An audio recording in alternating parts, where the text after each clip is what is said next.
जिधर देखता हो उधर तू ही तू है, इधर तू ही तू है, उधर तू ही तू है। जिधर देखता हो उधर तू ही तू है। हजर में शजर में तेरी रंग बोहे, हजर में शजर में तेरी रंग बोहे। जिधर देखता हो उधर तू ही तू है।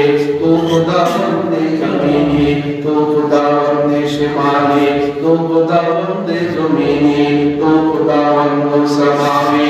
नूरे अल्लाह तू न करे गुलजार। আশিকে তাকায় তাকাইয়া মনের সব ব্যথাগুলো দূর হয়ে যাবে, তখন আমার ভালোবাসা কমবে না। সুবহানাল্লাহ। তাহলে কেমন ভালো তার আমার ভাষা করে মানে আল্লাহ বিযিকিরিল্লাহি তাতমাইন্নুল কুলুব।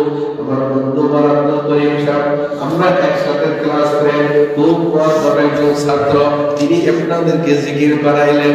এই আপনি জানেন না জিকিরের শান কত। যখন ওয়াজ মাহফিল হয় মেলার ভিতরে দেখবেন পটকার ভিতরে বেলুনের ভিতরে পাম দিয়ে হাওয়া ঢুকায়, হাওয়া ঢুকাইলে পটকাটা বেলুনটা ফলে, মুটকিটা যখন আটকায় বেলুনটা যদি হাত থেকে ছুটে যায় এই বেলুন আর এখানে থাকে না, উঠতে থাকে উঠতে থাকে, উড়াইতে উড়াইতে এক দেশ থেকে আরেক দেশে চলে যায়, এক থানা থেকে আরেক থানায় চলে যায়। কত গণতি আমার মায়ের রব্বে কাবা বলে বান্দা বেলুনের মতন যদি হাওয়া ঢোকানোর কারণে এই বেলুনের এত শক্তি হয়ে যায় এক জায়গা থেকে আরেক জায়গায় উড়াইয়া উড়াইয়া চলে যেতে পারে, বাতাসের দ্বারা লইয়া উড়িয়া বেড়াইতে পারে। এই বান্দা তুই যখন আমি জিকির করবি, তুই যখন তোর কলমের ভিতরে আমি মাওলা পাকের নূর ঢুকাইবি, নূরের পাওয়ার নাই, নূরের পাওয়ার আছে। ওই নূর কলমে যখন পোষ করবি রে বান্দা, এই কলম এমন পাওয়ারফুল হয়ে যাবে, পড়ে থাকবে জমিনে।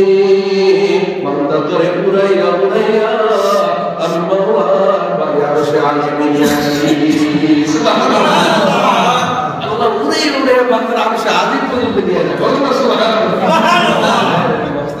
ভাই আমাদের বুজুর্গ আশরাফ আলী থানভী রাহমাতুল্লাহ আলাইহি বলে, এই তুমি যখন নূর ইসমাতের জিকির করবা মনে মনে একটা জিনিস ভাববা, তুমি যখন নূর ইসমাতের জিকির করবা মনে মনে একটা জিনিস চিন্তা করবা। কে কি চিন্তা করবা?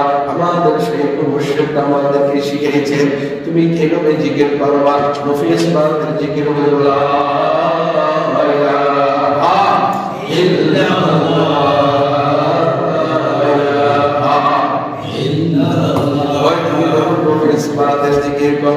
মনে মনে একটা চিরুনি নিবা, মনে মনে হাতে একটা চিরুনি নিবা। কয় চিরুনি দিয়ে কি হয়? কয় মাথা চুলকাইলে চিরুনি দিয়ে মাথা আশ্রাইতে হয়, মাথায় খুশকি হইলে চিরুনি দিয়ে আশ্রাইলে খুশকিটা পড়ে যায়, মাথায় উকুন হইলে চিরুনি দিয়ে আশ্রাইলে উকুন গুলা বের হয়ে যায়, চুলের জট গুলা খুলে যায়, চুলগুলা সোজা হয়ে যায়, দেখতে বড় সুন্দর লাগে। এবার আশরাফ থানভী রাহমাতুল্লাহ আলাইহি বলে, এই যে লা ইলাহা ইল্লাল্লাহ তুমি যখন জবান দিয়া পড়বা মেরে মুহতারাম ভাই, হাতে একটা চিরুনি নেবা, মনে মনে এই চিরুনিটা ধরবা। আমি ধরলাম আমার পায়ের বিদ্যা আঙ্গুলের, দুই পায়ের দুই বিদ্যা আঙ্গুলের সাথে লাগাইলাম, কেমন যেন চিরুনিটা ওখান থেকে টান দিলাম। এবার চিরুনি টান দিলে চিরুনির ভিতরে ময়লা ওঠে। তোমার পায়ের আঙ্গুল থেকে বুড়ি পর্যন্ত, তোমার বুড়ির থেকে মাথা পর্যন্ত যত সগীরা যত কবীরা যত শিরকি যত বিদআতি তুমি যেন কেমন টাইনা টাইনা নিয়ে আসতেছো, এইভাবে টান দেবা লা ইলাহা। এই যে ইলাহ পর্যন্ত আসবা, ইলাহ পর্যন্ত ইলাহা কইয়া পিছনে তুমি ওই যে চেরুনির যে উকুন, চেরুনির ভিতরে যত খুশকি সব ময়লাগুলা পিছনে ফেলাইয়া দিলা। গুরুর মা পায়ের আঙ্গুল থেকে যত গুণাগুলো হয়ে গিয়েছিল, যে আঙ্গুল তোমার গুনার কাজে ব্যবহৃত হয়েছিল, আঙ্গুলের তো গুণা হয়েছে, যেই বডির সাথে অন্য বেগাড়ার সাথে লেগেছে ওই বডির তো গুণা হয়েছে, চোখেরও গুণা হয়েছে, জবানেরও হয়েছে। আমার নফস আমার কলবের ভিতরে আছে, ওখানে গুণা জমা হয়ে গেছে, কলবের ভিতরে গুনার দাগগুলো আছে। ওই গুনাহগুলো তুমি এবার চিরুনি দিয়া লা ইলাহা ইল্লাল্লাহ চিরুনি দিয়া টাইনা যখন তুমি ইলাহ হয়ে পিছনে ফেলাইয়া দিবা, রয়ে গেল ইল্লাল্লাহ। সুবহানাল্লাহ সুবহানাল্লাহ। ইল্লাল্লাহ ইলাহা ইল্লাল্লাহ। এই যে ইল্লাল্লাহ এই ইল্লাল্লাহটা তুমি এবার তোমার কলমে জোরে দাও, এবার তোমার কলমের ভেতরে পুশ করো, এবার তুমি জোরে জোরে ধাক্কা লাগাও, দমকে দমে কলবে নুরানি হই, দমকে দমে কলবে নুরানি হই, মর্দে হক সে মিলকে হক্কানি রহি। তুমি যদি দমের সাথে এইভাবে তোমার কলমের ভেতরে ধাক্কা লাগাইতে পারো, তোমার দরজা এক এক করে থাকবে। তোমার কলমের উপরে অনেক পর্দা আছে, এক একটা পর্দা তোমার জলমের সাথে সাথে বলতে থাকবে, বলতে দেখবো কলমের শেষ মাথায় জায়গা তোমার রব্বে খাবার ওখানে পাওয়া যাবে। ওইখানে তোমার মালিকের নূর পাইবা। ওই দৃশ্যটা কত বড়, কয় আসমানও এত বড় না, কলমের ভিতরে কত জায়গা, কয় জমিনও এত জায়গা নাই, কলমটার ভিতরে এত জায়গা, আরশের চাইতে বড়, কুরসির চাইতে বড়, লৌহের চাইতে বড়, কলমের চাইতে বড়, লামাকামের চাইতে বড়, লামাজিদের চাইতে বড়, শরীফে আকলামের চাইতে বড়, জান্নাতের চাইতে বড়। সুবহানাল্লাহ। তাহলে কলমটা আপনার কত বড়, ওই জায়গার ভেতরে মের মুহতারাম আল্লাহ পাক বসে যাওয়ার মানে হইল কি জানেননি? বসে যাওয়ার মানে হইল এখানে কাবা ঘর। হ্যাঁ, এই উদাহরণটা বলবেন কাবা ঘর আল্লাহর ঘর হলো বাইতুল্লাহ মানে কি? আল্লাহ বাইত মানে ঘর, আর আল্লাহ মানে আল্লাহর ঘর।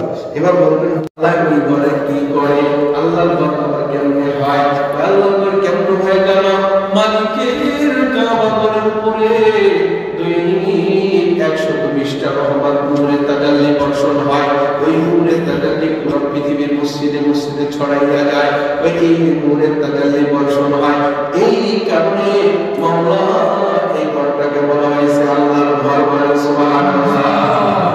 নূরে তাজাল্লি শিকা করার কারণে কাবা ঘর যদি আল্লাহর ঘর, তুমি যখন নফিস মাহফিল জিকির কইরা ইল্লাল্লাহ যখন কলমের ভিতর পুশ করতে থাকবা, এক এক করে দরজা বলতে থাকবে, এক এক করে তুমি দরজা পার হয়ে গেলা, এক এক করে দরজা বলতে থাকবে, এক এক করে তুমি পার হয়ে গেলা। যাইতে দেখবা কলমের ওই জায়গায় মওলার নূরের তাজাল্লি বর্ষণ হয়েছে। সুবহানাল্লাহ।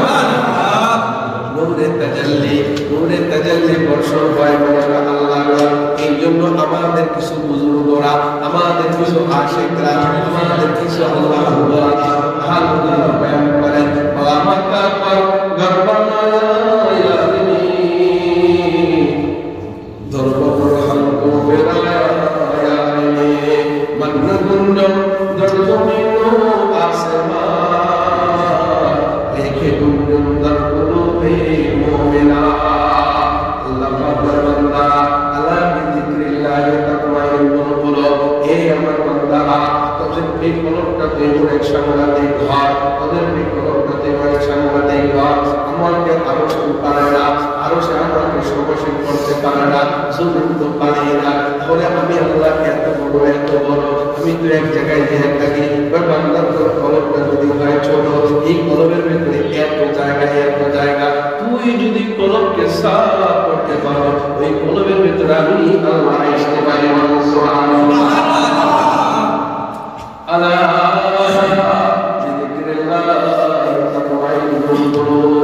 শুকর ভাই বুঝবো, আপনারাও বুঝবেন। এই যে আমরা কম্পিউটার, মোবাইল, ল্যাপটপ, এই যে বিষয়টা, এটার ভিতরে একটা হার্ড ডিস্ক আছে ছোট্ট, মোবাইলের ভিতরে একটা মেমোরি কার্ড আছে ছোট্ট। এই মেমোরি কার্ডটা 200 জিবি, 500 জিবি, 30 জিবি।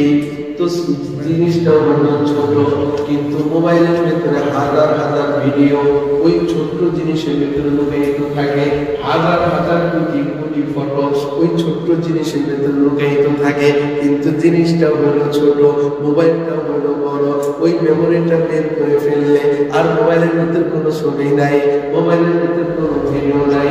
এত চাপটা একটা জিনিস, এত ছোট্ট একটা জিনিস, এই জিনিসের ভিতরে যদি কয়েক হাজার কোটিটা পুরো বিশ্বটাকে এই মেমোরির ভিতরে রাখা যায়, পুরো পৃথিবীটাকে যদি মানচিত্র ভিডিও করে রাখা যায়, আল্লাহ পাক বলে বান্দা, এ বান্দা শোন, এত এত সামান্য মেমোরি মানুষ বানাইছে, গবেষণা কইরা বানাইছে, গবেষণার বুদ্ধি দিছে আমি, এটাও বোঝানোর জন্য আমার তালাশ করার জন্য তাদেরকে বুঝাইয়া এই সাদা একটা কালো মেমোরির ভিতরে যদি পুরো জগৎকে ঢুকিয়ে রাখতে পারে, আবার যখন ওপেন করে সব জগৎ যদি দেখা যাইতে পারে, এ আমার বান্দারা তাদের চরমের চোখগুলাকে বন্ধ কইরা কলমকে তুই যখন পরিষ্কার করবি, কলমের এক একটা দরজাকে যখন তুই খুলে ফেলবি, তখন তুই দেখবি আহকামুল হাকিমিন না আসমানে, না জমিনে, না আরশে, না কুরসিতে।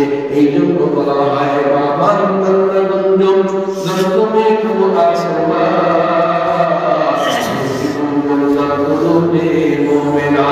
আমি আসমান আমার সমাসী ভাইয়েরা জমির বাবা দিতে পারে না, আমি বান্দা তোমাদের ভিতরে সমাসী ভাইয়েরা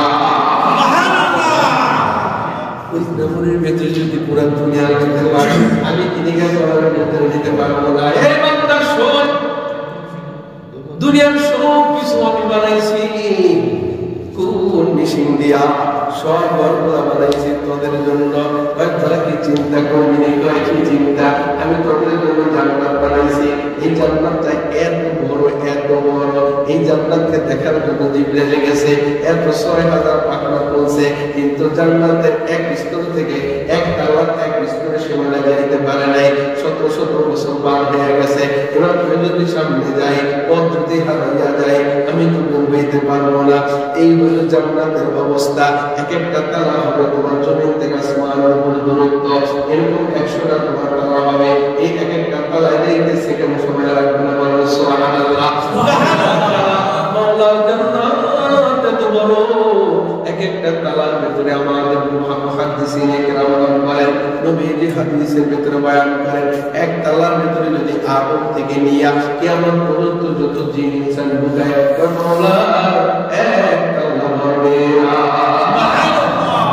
শুধু মাওলা যারা জান্নাতটা দিব সেটাও তো ১০০ তালা হবে। রশিদ আহমদ গঙ্গোহী কে আল্লাহ কত বড় জান্নাত দিবে, মুফতি ফয়জুল ফজলুল করিম রাহমাতুল্লাহ আলাইহি আল্লাহ কত বড় জান্নাত দিবে, ইসা রাহমাতুল্লাহ আলাইহি কত বড় দিবে। কথা বল ঠিক কিনা? তোমার মন সামান্য বলে যদি মাওলা একটু ঈমান থাকার কারণে এত বড় জান্নাত, তাহলে এক একজন শুধু কত বড় জান্নাত পাবে, এক একটা আপনার কত বড় জান্নাত পাবে। এত বড় বড় বড় মুহাদ্দিসিন ইকরাম আল্লাহ পাকের কথা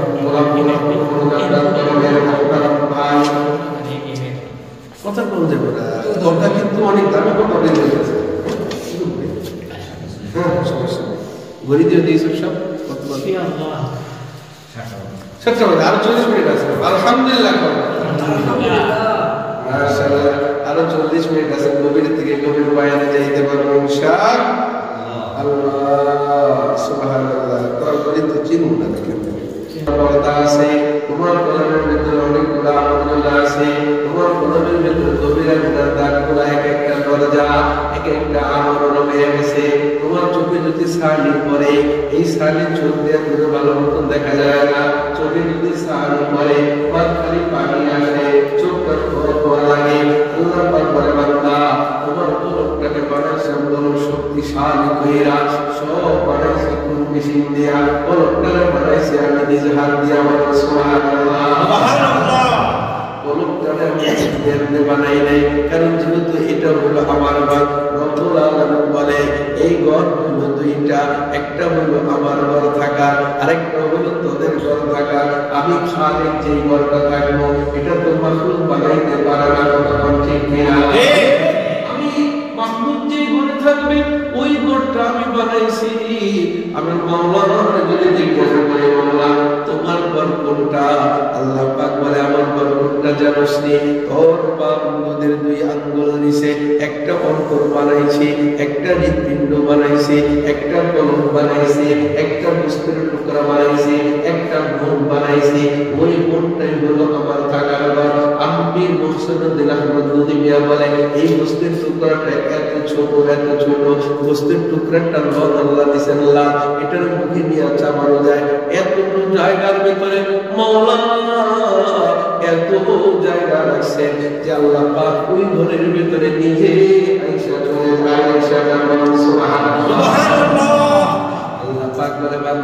এই ঘরটা আমি বানাইছি আমার থাকার জন্য।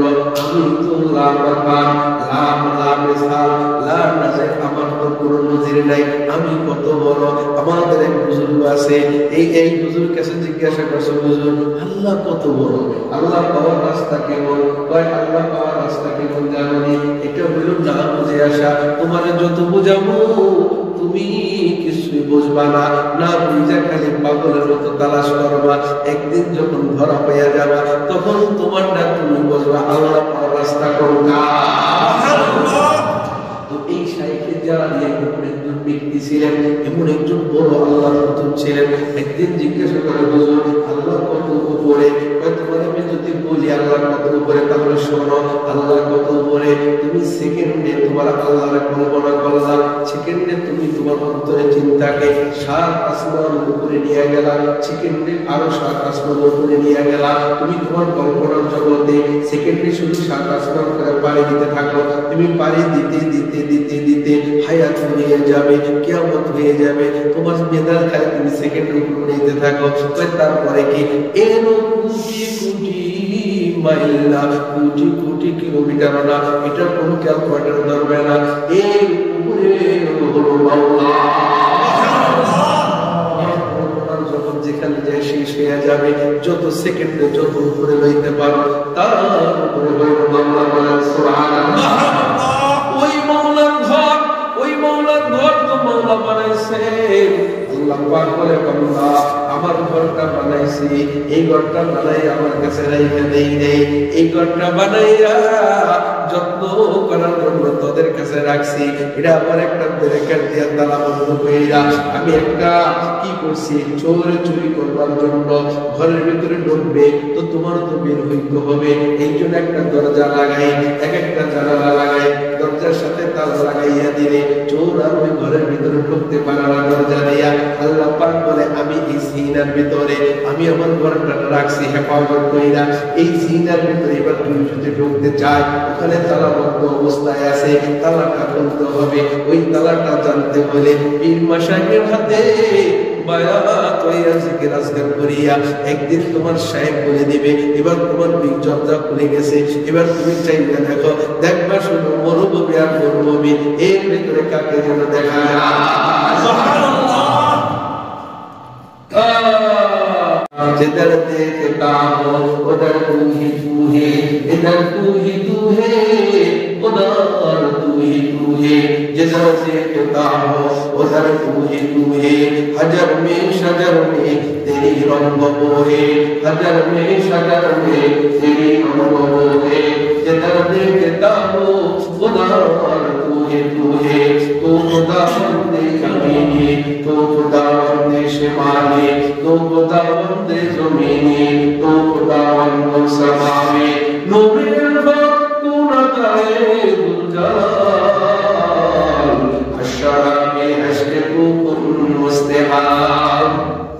আল্লাহ পাক বলে, বান্দা তুই যখন কোনো ভিআইপি লোকের কামরার ভিতরে যাস, তুই যখন বড় বড় রাষ্ট্রের ভিতরে যাস, তুই যখন নতুন বড় বড় প্রেসিডেন্টের বাড়িতে যাস, যখন তুই দেখবি ওই জায়গায় ওই যে আগ্রা তাজমহল, তার ভিতরে যখন তুই যাবি, সে এমন সুন্দর করে তাজমহল বানাইছে, মনের মতন কইরা বানাইছে।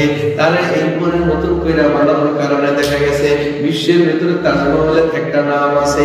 তুই যখন বড় বড় জায়গায় যাবি, ওই জায়গাটাকে তার নিজের মতো পছন্দ কইরা যেই দৃশ্য পৃথিবীতে কেউ তৈরি করতে পারে নাই, এমন জিনিস দিয়ে সে আবিষ্কার করে, এমন ভাবে তিনি ঘর বানায় যাতে করে দুনিয়ার মানুষ বলে এই ঘরের নামটা যেন বেশি নেয়। আল্লাহ পাক বলে, বান্দা দুনিয়ার তাজমহল যদি এত কিছু দিয়া বানাইতে পারে, দুনিয়ার তাজমহল দেখে যদি মানুষের অন্তর জুড়াইতে পারে, দুনিয়ার মানুষ যদি এত কিছু কইলে ঘর করলে যদি এত দৃশ্য বানাইতে পারে, এ আমার বান্দা তুই যখন তোর আমার বলকা আমার ঘরে যাওয়ার যে তালা, এটাকে যখন তুই খুলবি, খোলার পরে যখন ওই ঘরের ভিতরে যাবি, এই ঘরের দৃশ্য তুই দেখবি, এই ঘরের রং তুই দেখবি, এই রঙের ঘরের ভিতরে কি আছে তুই দেখবি। কেউ যখন তোরে জিজ্ঞাসা করবে তখন তুই বলতে পারবি না। কেন বলতে পারবি না? এই বলার মতো ভাষা তোর থাকবে না, দেখানোর মতো চোখ তোর থাকবে না। ওই ইশারা ইঙ্গিত আমি মাওলা কারণে দেই না। সুবহানাল্লাহ। কেমনে কবি তুই যে জিনিস দেখছো এই অনুভূতিটা ওইভাবে এটা পেয়ে যাবে। এটা কেমনে সম্ভব? হ্যাং হয়ে যাবে, বেশি ঢুকাইলে হ্যাং হয়ে যায়, মোবাইল হ্যাং হয়ে যায়, কয় ভাইরাস আক্রমণ করছে, এবার মোবাইল করে চলে না, কয় এর ভিতরে বেশি ঢুকানো হয়ে গেছে, কয় তুই হইল মাখলুক, ছোট্ট একটা বান্দা, তুই ঢুকছো আমার বাড়িতে, আমি হইলাম খালেক, তুই হইল মাখলুক, তুই ছোট্ট মানুষ, আমি খালেকের বাড়িতে আইছো। এই বাড়ির জিনিসের দৃশ্য কেউ যদি জিজ্ঞাসা করে কেউ কোনোদিন বলতে পারবে না। আপনি দুনিয়ার শুধু ওই ঘরের মতো কেমন ঢুকবেন? আল্লাহ পাক বলে আল্লাহ জান্নাত বানাইছি ওয়ালা আইনুল্লাহ উযুন সামিয়া ওয়ালা খাতারা আলা কলবি বাশার।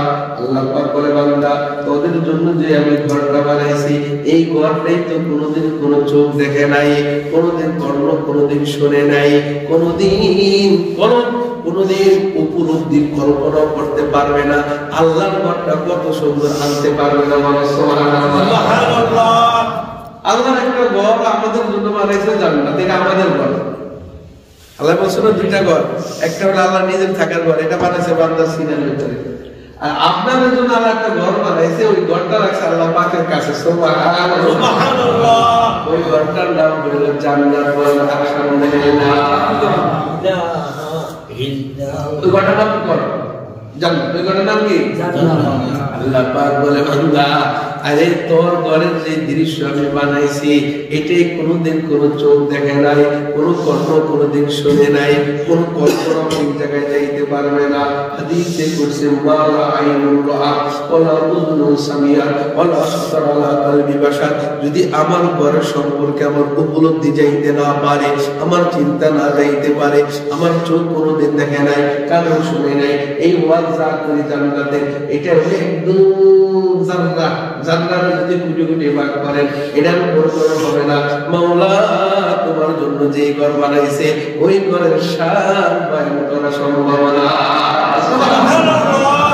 বলে আমার ঘর তুই কেমনে বুঝবি? তোর ঘরের সম্পর্কে তোর মাথার ভিতরে দেই নেই, মাথা হ্যাং হয়ে যাবে, পাগল হয়ে যাবে।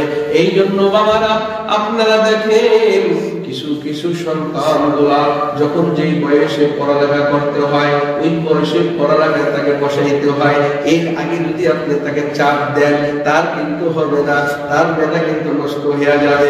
কারণ পড়ালেখার মতো বয়সের সময় পড়তে দিতে হবে। আল্লাহ পাক বলে বান্দা তুই বালে বলে নামাজ ধর, এখন নামাজের মূল্য বুঝবি। বালে হওয়ার আগে সালাম নে ফিরাইয়া নামাজ আল্লাহ দেয় নেই ওর উপরে নামাজ। কথা বলেন ঠিক কিনা? আল্লাহ একটা বয়সের প্রতি নির্ধারণ করে দিচ্ছে যে এই বয়সে নামাজের কথা কইলে একটু বুঝে আসবে, হ্যাঁ একটু চিন্তা চেতনা হবে। ওই সময় আমি ওর মেমোরির ভিতরে, আমি ওর মস্তিষ্কের ভিতরে খোদা একটা জিনিস আছে, এটা ওর শক্তি দিয়ে নেব, দিলে তোরা তোর ওকে দাওয়াত দিবি, দাওয়াত দিলে দেখবা রব ছাড়া তো কিচ্ছু হয় না, সব কিছু মালিক হইল মাওলা। এবার ছেলেটা নামাজ পড়বে, এবার নবীজি বলে এই ছেলেটা নামাজ যে পড়বে ওই সময়তে যাইয়া এই জন্য এটার ট্রেনিং দেওয়ার জন্য নামাজ জিম্মাদারি দেয় নাই। বাবা তুমি তোমার হাত ধরে মসজিদে নিয়ে আসো, মানে একটু ট্রেনিং দাও, নামাজটা মসজিদে যাইতে হয়, নামাজের সময় এইভাবে খারাইতে হয়, এইভাবে রুকু দিতে হয়। এটাও তুমি ওকে খুশিতে খুশিতে নিয়ে আসো, না চাইতে নিয়ে আসো। দেখবা কোন খেলা করবে, খেলাতে সেজদা দিবে, এক সময় বুঝে আসবে এই নামাজ কেমনে পড়তে হয়। এতদিন যে পড়ছি ওরা খেয়ালই থাকবো না। কথা বল সুবহানাল্লাহ। একটা বয়সে যায় আল্লাহ পাক বলেছে ঠিক পোলাপানের মেধা তৈরি করার জন্য যে সমস্ত খানা খাওয়াতে হবে, এরপরে যে সময় পোলাপানকে সবক দিতে ওই সময় দিতে হবে। এর আগে যদি আমরা বেশি চাপ দেন এই পোলাপানের মস্তিষ্ক বিকৃত হয়ে যায়, মস্তিষ্ক উপরে চাপ পড়ে, তখন ও বাড়ি ছেড়ে পড়ায় যায়। কথা ঠিক আমাদের বড় বুজুর্গরা হাফিজ হুজুর শামসুল ফরিদপুরি এরা কি নেমটা কালে পড়ছেন কয়েন না, এরা আগে আমাদের সাথে বড় হয়েছে, বড় হওয়ার পরে এরপর কবি মাদ্রাসায় ভর্তি হয়েছে। এখন আল্লাহর পাওয়া লাগবো, মাদ্রাসায় আল্লাহর যাওয়া লাগবো, এরপর না মাদ্রাসায় বারে বইয়া বিয়া করে তারা মাদ্রাসায় গেছে। সুবহানাল্লাহ।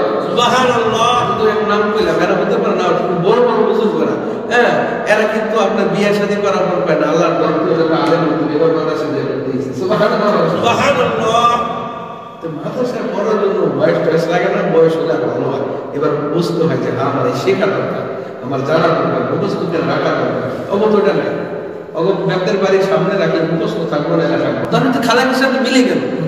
আল্লাহর মতো একের মতো তার একটা হয়, আল্লাহর সাথে মিলে গেল। আল্লাহ কেমনে চেয়ারম্যানের সমকর্ণের চেয়ারম্যান থাকে, প্রতিদ্বন্দ্বী থাকে, আল্লাহ বলল এর প্রতিদ্বন্দ্বী আর কেউ না। দেওয়ানবাগের পীরের মতো যদি কয় আমি ঘুমাইয়া ঘুমাইয়া আল্লাহরে কই আল্লাহ তুমি এই কাজটা করো, আল্লাহর প্রশ্ন করে হাজার হাজার প্রশ্ন করে, আল্লাহরে দেখলাম ডাস্টবিনের ভিতরে পয়লা রয়েছে, আমি তারে ময়লা ময়লা পরিষ্কার করে দেবো।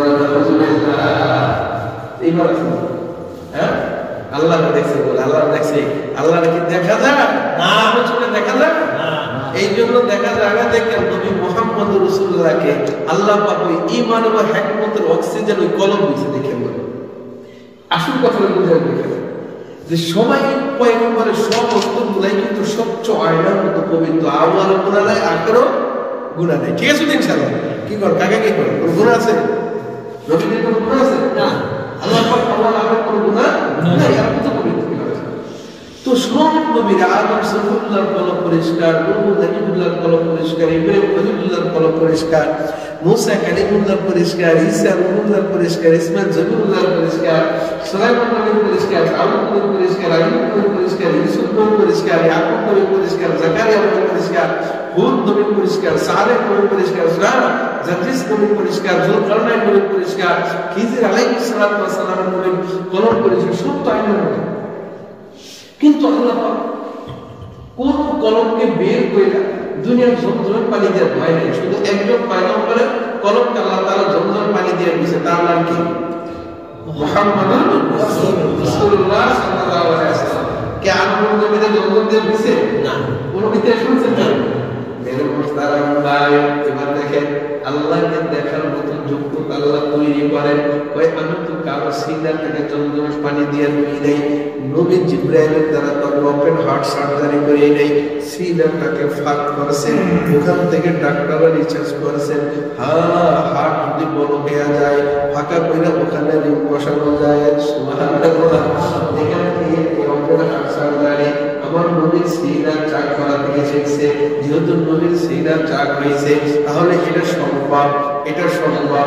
এই রিসার্চ করতে করতে করতে করতে আজকে কালুমিয়া দলমিয়া বুকের ব্যথায় যন্ত্রণা ছটফট করে, রিপোর্ট আসে যে তার 2-4টা হাত বড় হয়ে গেছে, রিং করাইতে হইব। কথা ঠিক কিনা? তো আমার নবীকে আল্লাহ পাক ওই যে জমজমের পানি দিয়ে জিবরাইল দিয়ে দেখেন ডাক্তারটা কত বড়, জিবরাইল দিয়া আল্লাহ পাক ওখান থেকে কলমটা বের কইরা শুধু ধুইছে এরকম না, ধুইলে পরিষ্কার হয়।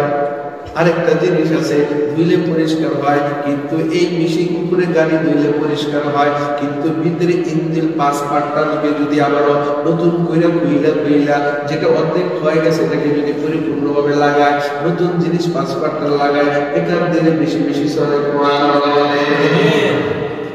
আকর্ষণ পার হইতে হবে, বহুত জগৎ পার হইতে হবে। ওই জগতের শক্তি আল্লাহ পাক কোন পয়গম্বরের কলমের ভিতরে দেন নাই, কারণ তাদেরকে আল্লাহ ওই জায়গায় নেবেন না। আমার নবীর কলমটাকে টানলেন।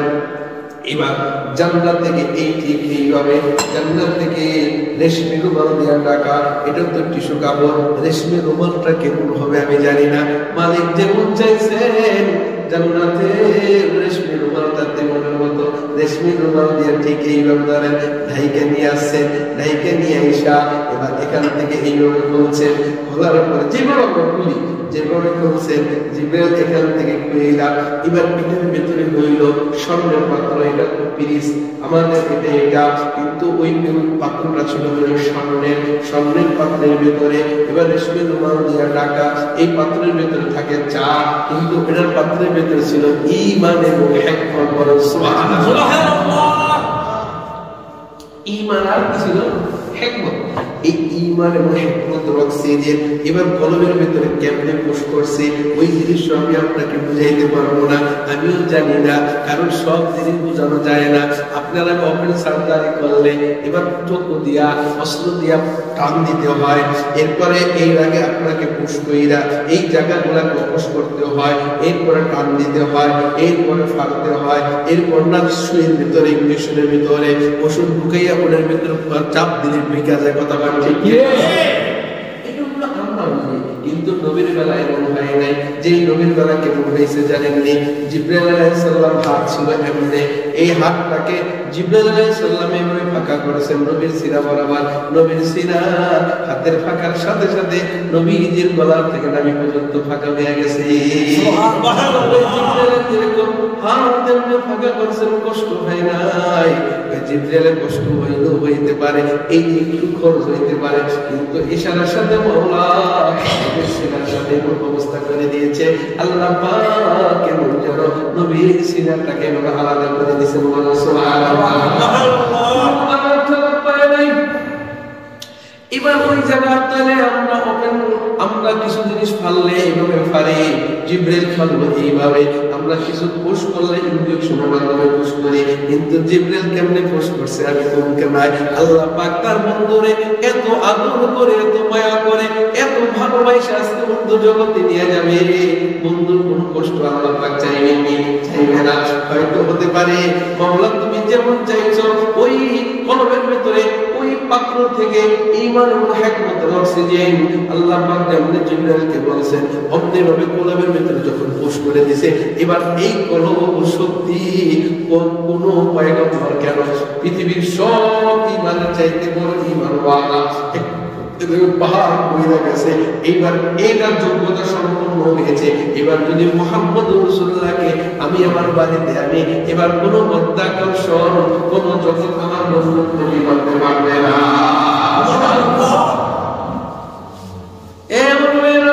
এই যে আমার ভাই আমার সাথে থাকে রোকন বন্দর শাহ, উনি অনেক রাষ্ট্র ভ্রমণ করেছেন, আমার সাথে এখন থাকে। উনি দেখছেন বহুত রাষ্ট্র ভ্রমণ করতে যায়, 12 ঘন্টা 14 ঘন্টা প্লেনে যানবাহনে থাকে। দেখবেন কিছু কিছু জায়গা আছে স্পিড কোন জায়গায় বাড়াই দিতে হয়, নয়তো বিপদ হয়। রকেট যে যায় এই রকেটের গতি নাকি পরিমাণ, এরপর যারা চলে গেছে এরা আলাদা করে অক্সিজেন নিয়ে গেছে, কারণ ওই জায়গায় অক্সিজেন নিয়ে যেতে হবে, ওই অক্সিজেন চলবে না, তোমার প্লেনটাকে ধরে পড়বে বন্ধু আকর্ষণে। তাহলে কোন গতিতে গেলে এই বন্ধু আকর্ষণ ধরতে পারবে না, ধরার আগে প্লেন চলে যাবে। এই সিস্টেম বাংলাদেশের মানুষরা যখন তৈরি করছে, মধ্যে আকর্ষণ পার হইয়া উইরা চন্দ্রের দেশে ধরে গেছে। এটা যদি বাঙালি মানুষ পারে কোন জায়গায় কোন অক্সিজেন কোথায় লাগাইতে হয়, কোন জায়গায় কোন পাওয়ার দিতে হয়, এই পাওয়ার দিয়ে যদি চন্দ্রের বেলাইতে আসতে পারে, মাওলা পাক বলে আমার বাড়িতে আমার বন্ধুরে আনবো, আমার বাড়িতে আমার বন্ধুরে আনতে যাইয়া ঈমান এবং হিকমতের অক্সিজেন আমার বন্ধুর গলার ভিতরে পুশ করে যখন দিয়েছে, এবার আমার বন্ধুকে উড়াইয়া মাওলার বাড়ি পর্যন্ত নিয়ে গেছে। সিদ্ধাতুল মুনতাহা যেতেই বাজায়, ওই সিদ্ধাতুল মুনতাহা উপরেও আমার নবীজি আরশে আজিম বাড়িতে চলে গেছে। সুবহানাল্লাহ। এবার এই মূর্তি জায়গা দেখে বড়ি কিন্তু উনি করে গেল যে আমার বন্ধু আমার বড়ির উপরে আরেক 4-5টা চামড়া লাগাইয়া নেই, এটাও মাওলা করে নাই।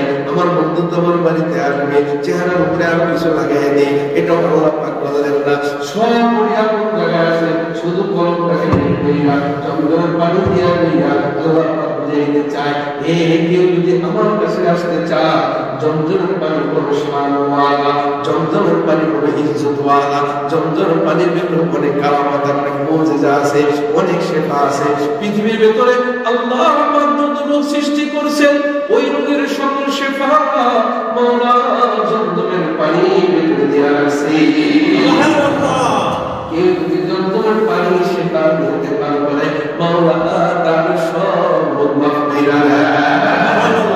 আল্লাহ পাক বুঝাইলেন যে রোগের কোনো চিকিৎসা নাই, যে রোগের কোনো ওষুধ নাই, যে রোগের কোনো মেডিসিন নাই, তোমরা যদি মক্কা মদিনা থেকে হাজরা বেগম মক্কা শরীফে যাবে বলবা ভাই আর পায়রা কইরা কই মাওলা ওই জমজমের পানি নবীর সিনা মুবারক যে পানিটা দিয়েছে ওই একটু পানি আমার হাতে দিন বিনিময়ে যা মিনি ওই পানিটাকে আপনি দুনিয়ার শ্রেষ্ঠ পানি জান্নাতের পানি করে যদি খাইতে পারেন আর যদি মনে মনে ভাবতে পারেন মাওলা রোগ সারাইতে পারলাম না তোমার ঘরের পানি ইসমাইলের পায়ের দুটার পানি তোমার বন্ধুর কলম তোমার পানি আজকে আমি আমার পানি পান করবো মাওলা জবাব দিয়ে পান করবো তুমি আমার কলম থেকে শুরু কইরা আমার দেহের ভিতরে যত মরিচা যত গুণ আছে মাওলা তুমি সব গুণ কইরা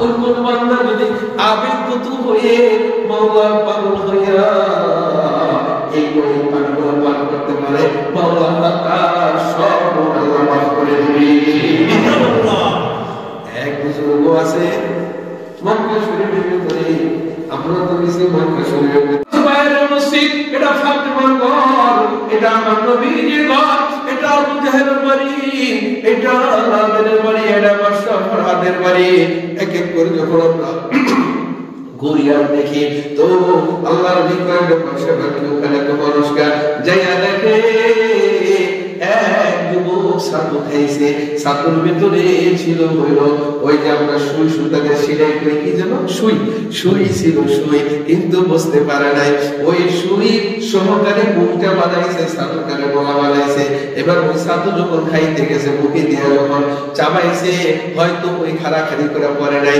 এবং যখন আইনা করে চাবাই যখন ডোক বলতে গেছে এবার ওই সুইটা গলার ভিতরে আইনা খাড়া করে এভাবে লেগে গেছে এবার ওই যুবক ব্যথার যন্ত্রণায় ছটফট করতেছে কাঁদতেছে হাত কইরা শুধু কাঁদতেছে জগতের মানুষ তাকায় তাকায় করতেছে ওই সুই কেমনে গলার ভিতর থেকে বের করবে সুবহানাল্লাহ জমজমের পানির কেরামত বয়ান করতেছি বহুত কিতাব কাটাকাটি করে এরপর দেখলো বুজুর্গ বলে আরে এই চিকিৎসার জন্য তো তোরা ডাক্তার পাবে না ডাক্তার এখন মক্কায় কোথায় পাবে তাহলে তারা আমি তাদেরকে বলে দিই শোন তোরা এই ব্যক্তির পেট ভরা জমজমের পানি পান করাইতে থাক দেখবি জমজমের পানি কি মজা এবার লোকেরা বোতল ভরা জমজমের পানি তার মুখে ডাইলা যায় কিছু পরে ঢালার পরে দেখা গেছে এই জমজমের পানি লোহার সাথে লাগা লোহা পানি দিয়ে পেটের ভিতরে চলে গেছে সুবহানাল্লাহ আমার ভাইরা এমন শানওয়ালা পানি এমন মানওয়ালা পানি এমন আজমতওয়ালা পানি আল্লাহ জমজম পানি দিয়ে যে নবীর কলমকে বহিতে পারে এই নবীর পানির দামটা কত পাকিজা তারাশ আরশের বরি জান্নাতে ফেরদাউস আর আবগারে পাক রাসূলে আলামিনে আমার আল্লাহ পাক বলে আমার বন্ধু যে রওজা পাকে শোয়া আমার হাবিব যে রওজা পাকে ঘুমাই রইছেন আমার হাবিব রওজা পাকে বসে রইছেন উম্মতের সমস্ত সালাম প্রতিদিন তিনি জবাব দেন সিদ্ধার বাড়ির এই জায়গা থেকে যদি আমার নবীর উপর দুরূদ সালাম পাঠ করে আমার ওই জায়গায় ফেরেশতা বসা আছে এবার ফেরেশতা বলে ইয়া রাসূলুল্লাহ শেখপুরের বাসকান্দি সিদ্ধার বাড়ির মসজিদ থেকে ওই আব্দুল করিমের ছেলে আব্দুল জব্বার ওই আব্দুল জব্বারের ছেলে আব্দুর রহিম সবাই মিল্লা আপনার উপরে কয়েকবার দুরূদ সালাম পাঠ করছে এবার চিত্র সহকারে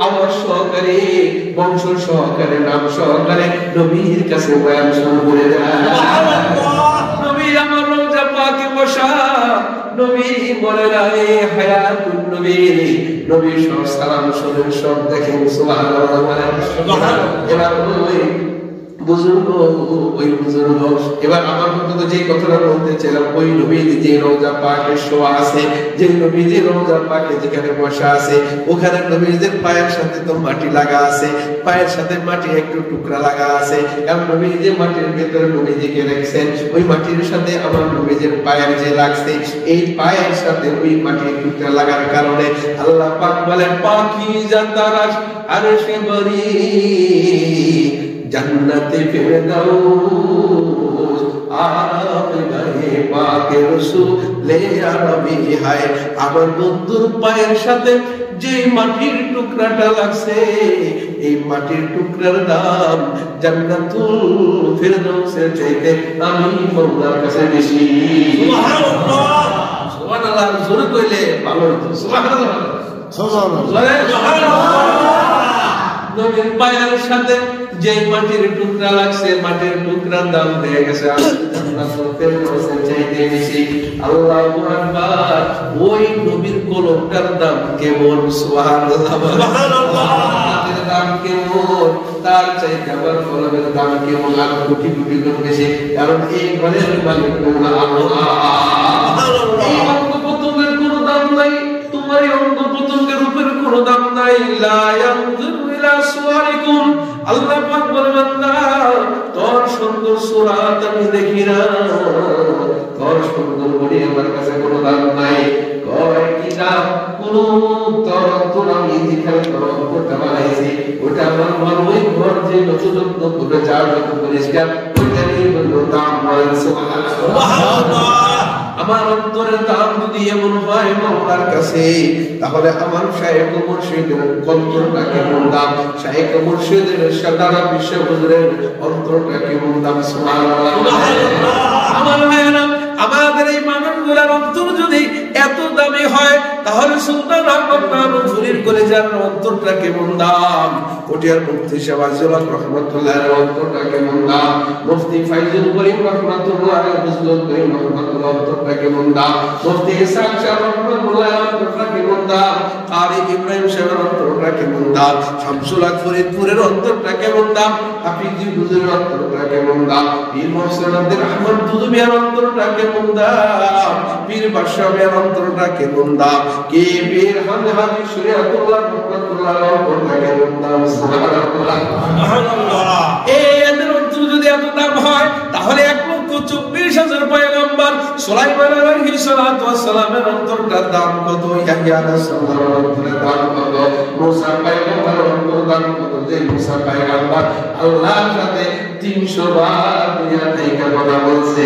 সুবহানাল্লাহ। তাহলে ইয়াহইয়া আলাইহিস সালামের দাম কত, মুসা কালিমুল্লাহর দাম কত, ঈসা মুহাম্মদের দাম কত, আইয়ুব নবীর দাম কত, ইয়াকুব নবীর দাম কত, জাকারিয়া নবীর দাম কত, আর মুসা সাল্লামের দাম কত, জাকির নবীর দাম কত, সালেহ নবীর দাম কত। তাহলে এক এক করে যদি আমি বলতে পারি 1,24,000 পয়গম্বরের অন্তরের দাম কত, তাহলে এক চায়ের ভেতরে 315 জন রাসূল আল্লাহ বানাইছে, 315 জন বা 15 জন 13 জন রাসূলের দাম কত, সমস্ত পয়গম্বরের পয়গম্বর যারা যিনি সমস্ত রাসূলের রাসূল যিনি উল মাখলুকাতের গর্ব যিনি আল্লাহর পরে যার মাকাম তার অন্তরটা কেমন দাম। সুবহানাল্লাহ সাল্লাল্লাহু আলাইহি ওয়াসাল্লামের অন্তরটার দাম কত, যেই অন্তরটা এত দাম পায়ের সোয়াল ঢিলা যদি হয়ে যায়, পায়ের সোয়াল আছে বাকি যদি জান্নাতুল ফিরদাউসের চাইতে দামি হয়ে যায় তাহলে ওই নবীজির পাটা কত দাম, ওই নবীজির হাতটা কত দাম, ওই নবীজির চোখটা কত দাম, এর চাইতেও তো দাম কলমটা কত দাম। ঠিক কিনা? সেই কলমের ভিতরে মাওলা সারা আমার নবীজির আর কিচ্ছুকে জায়গা দিতে দেয় নাই, ওই কলমটা দুইছে জমজমের পানি দিয়া। মানুষ যদি কল্পনা করে জমজমের পানির কত দাম, যে নবীর জমজমের পানি দিয়া যেই নবীর কলমটা ধুইছে এই দোয়ার দ্বারা কত বড় শক্তি অর্জন হয়েছে, কত বড় পরিষ্কার হয়েছে। ওই আত্মতার ওই শক্তি নিয়ে যদি কেউ জমজমের পানি পান করে মাওলা তার আত্মা দেখতে খুলিয়া দিতে পারে। কারণ নবীজিকে দুইয়া আরশে আজিমে নিয়ে গেছেন, আপনি যখন জমজমের পানি ওই জায়গায় ধুইতে পারবেন না, মাওলানা বলতে পারবেন মাওলা আমার সাধ্যে যতটুকু ছিল মুখ দিয়া খাবো, এটা কোন জায়গায় যাবে আমি জানি না, কল্পনা করবো আমার কলম যেন হয়ে যায়। হে মাওলা তুমি বলেছো বান্দা চোখ দিয়া পানি বের হয়, গাল দিয়া বের হইয়া জমিনে পড়ে, এরে বান্দা যদি গাল বের কইরা গাল বের হবে, এটা হলো বাহ্যিক ভাবে। অভ্যন্তরীণ ভাবে তুমি যদি চোখের পানিটা কলম দিয়ে ধুইয়া যদি কলমের ময়লা পরিষ্কার করতে পারো বাতিনি ভাবে, এ মাওলা আমি জাহিরি ভাবে মুখ দিয়া পানি পান করলাম, বাতিনি ভাবে তুমি কলমটাকে ধুইয়া পরিষ্কার কইরা কলমের চোখের পাওয়ার বানায়া দাও। তোমার বন্ধুরে তুমি আর সে আরে বেড়াইতে নিয়ে গেছো, কোন নবীরে নাও নাই, আমিও যাইতে পারবো না তা জানি, তবে আমার চোখের পাওয়ার যদি তুমি বাড়ায় দিতে পারো, জমিনে তাই দেখো আমি আর সে দেখতে পারি। সুবহানাল্লাহ। যদি আপনি পিচ্ছি বাচ্চার মতো যদি কাঁদতে থাকেন, আমার ভাইয়া যখন রাত 12টা বাজে বলে আমি আইসক্রিম খাবো, তাহলে আমি যদি আইসক্রিম ঠান্ডা আইসক্রিম লইয়া এই গতকালকে মাওলানা আবু ইউসুফ সাহেব লইয়া বেড়ানো গেছি চরমনে বিশ্ববুদ্ধ ওখান থেকে অনেক দেরি করে রাত 12টা বাজে আইছি, এখন আমাকে 10টা বাজে বলে আইসক্রিম খাবো, আমি এই হুজুরকে নিয়ে শেখপুর থেকে ঘর থেকে বন্ধু করে বাড়াইতেছে, আমি আইসক্রিম নিলাম চকলেট নিলাম, এটা যদি মেয়ের থাকের কারণে বাবা যদি শীতের ভেতরে কি পরিমাণ